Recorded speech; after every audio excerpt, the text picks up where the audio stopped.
Welcome to this episode of Outside the Box. Today, we're diving into what really takes to modernize campus dining, and not just physically, but operationally and culturally as well. Campus expectations have shifted. Students move differently. They order differently. They define convenience differently. Vedda Xiu, Director of University Dining Services at Oklahoma State University, joins us today. She brings more than 20 years of experience in campus dining and recently led the transformation of a modern marketplace at Oklahoma State. Vedda, thanks for being here. Thank you for having me. I'm excited to be here. That's awesome. Modernization is a campus dining. That's something we actively navigate at OSU. So I'm glad to share our experience. Awesome. Well, thank you so much. Campus dining has changed a lot in recent years. What pressures are you feeling right now as a dining leader? Campus dining today is under pressure from several directions at once. First, students' expectations have shifted dramatically. Students move differently than they did even 5 years ago. They snack more than they sit for traditional meals. They expect speed, autonomy, and flexibility.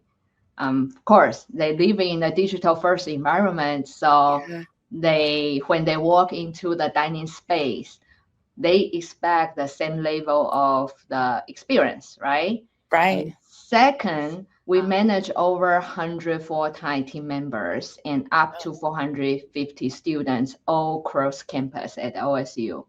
So labor availability is tighter and operational efficiency matter more than ever. And third, traffic patterns have changed. Peak periods are more compressed. Students want quick access between classes, not long waits in line. So I think the biggest pressure we feel is balancing the rising expectations with operational constraints. I never thought about that, the fact that students I'm a snacker as well. So that students just want to snack. And so I'm sure that plays into the variability of peak times throughout the day. Definitely. Our traditional time, it's different. They snack all the time. That's why we have several cafe locations around the campus. Yeah. Sure. No, that makes sense. So thinking about your existing operations, at what point did you feel like you needed to evolve? What was that moment that needed the change? I think it's not just one dramatic moment. It was a pattern. Of course, when COVID hit, right? Yeah. That gave us the different way to see the dining services. And we see how other campus offer during this challenge time. And also, we saw the congestion during the peak hours, right? Just on our campus, a lot underutilized areas at other times, and the increasing duplication in our operation because we relied heavily on single concept kitchens.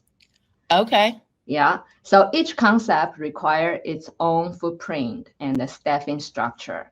So that's limited the flexibility. Right? So when it became clear for us, the modernization wasn't just updating the finishes or decor of the concept. Sure. It should be redesign the operating system.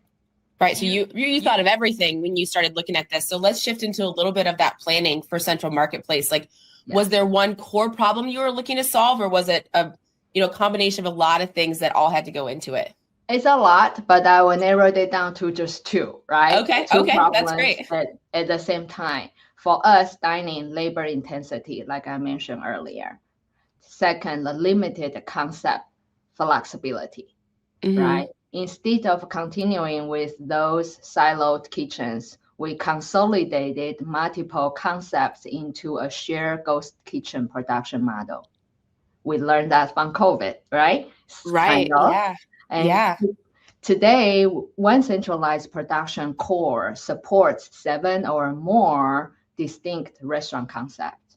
Instead of 7 independent kitchens, we built one efficient core that fits multiple brands. So that's really reducing the duplication and the complexity. Well, and it sounds like that also gives you some efficiency in the labor side of it as well. Definitely. Yeah. So, I guess when you looked at that, like what trade-offs did you have to make during the process? Was it budget, space, staffing? I know like looking at where to put this on campus even was a big consideration for that. Like what was the hardest to balance there?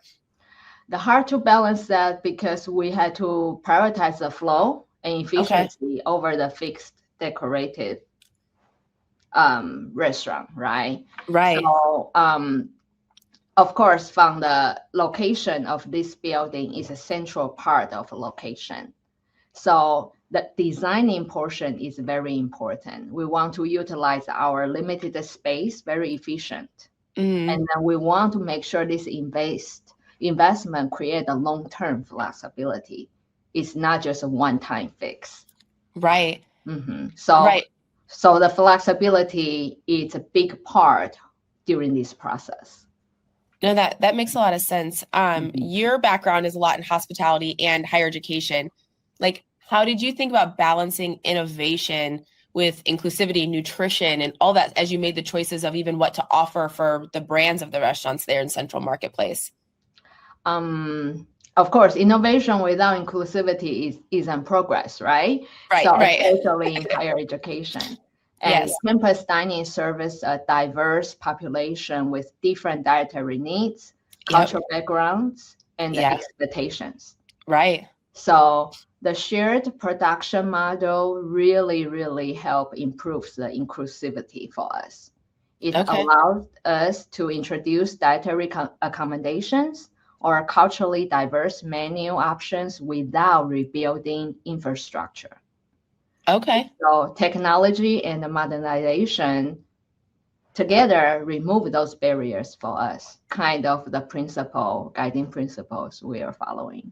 No, I think that's great. And again, like, was that something you thought about when you started your career in higher education and dining? Of course not. That's why 20 years after I'm still here, because so many things have evolved.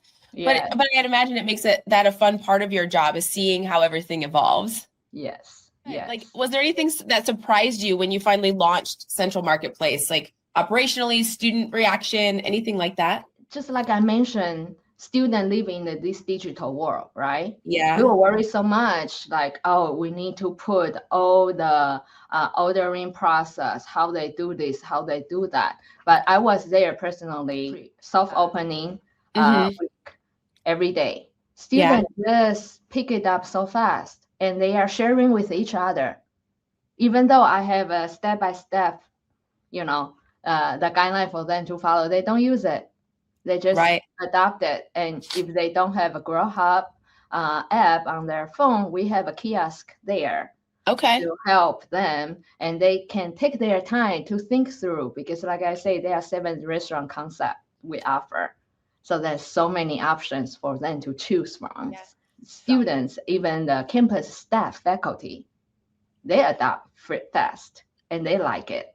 Well, I was to say, I'm sure that staff and faculty love it because they can come in, grab their stuff and go, they don't necessarily feel like they have to stand in line with the students. Like they can go grab what they need and go back to, wherever they were in kind of a quick way. Yes, definitely. So if another dining director is considering kind of how do they modernize their operations, how do they look at consolidation, things like, what would you tell them to get right early on in the process? I think they need to think in systems, right? Not the concepts. Because concept can evolve, can change. Infrastructure should be flexible, right? And then they also need to think the model their labor impact before finalizing the layout. Design decisions directly affect staffing efficiency. Yes. And third, they need to plan for life cycle cost, right? Because every time renovation change, it's a lot of dollar involved, not just cosmetic wise, right? It's the behind the scene. You remove the equipment. You have to change the line of the water line or electricity. Right. All this they need to really think through. And of course, that's not by one person. That will be a group effort. Right. How they think it through, and from their past experience, what their campus environment look like. So yeah, no, that makes a lot of sense. And so even when you consolidated all those brands, you have to think about, oh, I'm going to use this piece of equipment for this brand and this brand and this brand. And I know you also like offer certain ones each day. Was that part of that strategy and kind of doing all of that? Exactly. We have a lunch menu, and then we have a rotation dinner menu. Okay. And then during weekend, we know students will be going home. So a lot of students on campus. So then we have an all day simply menu available for students. So we don't require us to take so many staff to run the operation, but still offer the variety. It sounds super smart, super efficient in the way that you do that, and then offering that variety as well for students. I think when they're away from home, they want something that feels like home and that gives them that variety there instead of having to, eat the same thing every single day. Definitely. You've been, working in this industry for 20 years. What feels fundamentally different about today's students compared to, just 5 years ago or 10 years ago? A lot different, right? We all see when we walk on campus, students all heads down on their phone, right? Yeah. Mm-hmm. Yes. So, and then students, they value the agency. They want to control over when, how, and what they eat, right? Yeah. They want variety without friction. And their schedules are blended and fast-paced. I feel that our dining space need to respect that. Yeah. We need to create that for them. Therefore, we design this system to work with what they already, where they are in their daily life. Yes.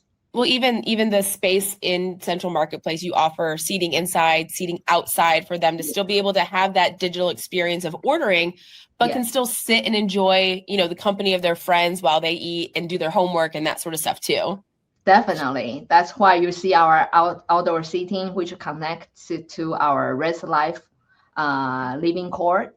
So it's kind of connect with the volleyball court, basketball court. Okay. So students can get the food and sit outside. We have a big fans, and during some winter time, we have a heater as well. Okay. So it's nice to see students utilize the space and enjoy that.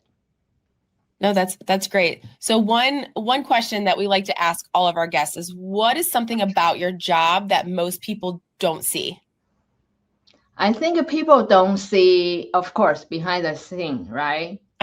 People see brand new building, wonderful. We have the food lockers. We have a 7 restaurant concept behind Bite, but they don't see the shared production ecosystem we built behind it.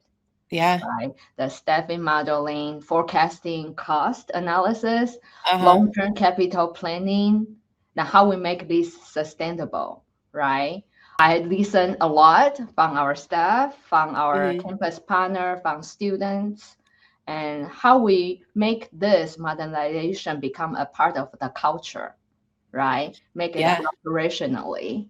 So I think that's the most time people don't see.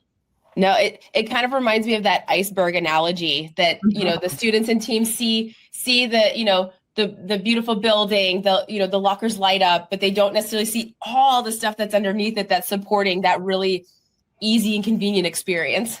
Yes. That's great. Well, Vedda, thanks so much for sharing what it actually takes to move a campus operation forward. What stands out to me in all of this is how much went into the process, all the different pieces of it and how much was planned. All of that was considered. That was really huge. Thanks for the insight as you share all that. And thanks everyone for watching. Keep an eye out for more episodes. They're coming soon. I'm Ashley McNamara. Thanks for joining us on Outside the Box.